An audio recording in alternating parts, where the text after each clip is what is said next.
Hi అండి.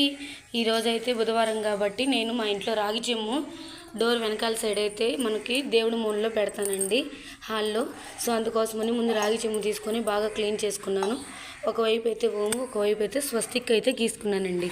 తర్వాత చెమ్ముకి చుట్టూరు కూడా 5 బొట్లు పెట్టేసుకొని మనకి చెమ్ము ఎంత అయితే వాటర్ పడుతుందో అంత వాటర్ పోసేసుకోవాలి.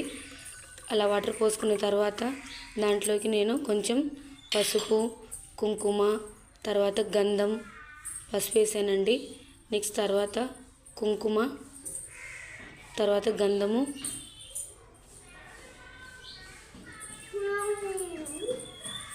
వేసాను. తర్వాత నెక్స్ట్ వచ్చేసరికి అక్షింతలు,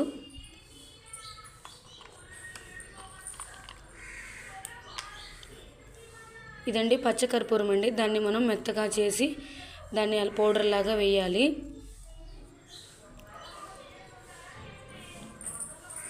ఒక 1 రూపీ కాయిన్, 3 యాలకులు, 2 లవంగాలు,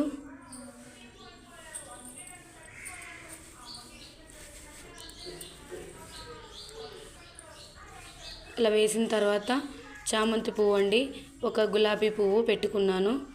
తర్వాత చూడండి, నేను దీన్ని ఇలా అయితే రెడీ చేసి పెట్టేసుకున్నాను. ఒక చెక్క ముక్క తీసుకొని టేకిదండి ఇది, ముగ్గు వేసుకొని పసుపు కుంకుమ వేసుకున్నాను. దీని మీద ఈ చెమ్మ అయితే పెట్టేసి డోర్ వెనకాలైతే నేను ఎక్కడైతే రోజు పెట్టుకుంటాను అక్కడ పెట్టుకుంటాను. ఇలా పెట్టుకోవడం వల్ల ఏంటంటే మన ఇంట్లో నెగిటివ్ ఎనర్జీ అనేది ఉండదండి. లక్ష్మీదేవి ఇంట్లో కొలువై ఉంటుంది. చూడండి, ఇలా వెళ్ళి నేనైతే ఈ మూలలో అయితే ఇలా పెట్టేసుకుంటాను. ఓకేనండి, మీకు నచ్చినట్టయితే మీరు కూడా ఇలా చేయండి. ఓకేనా? సబ్స్క్రైబ్ చేసుకోండి. బాయ్.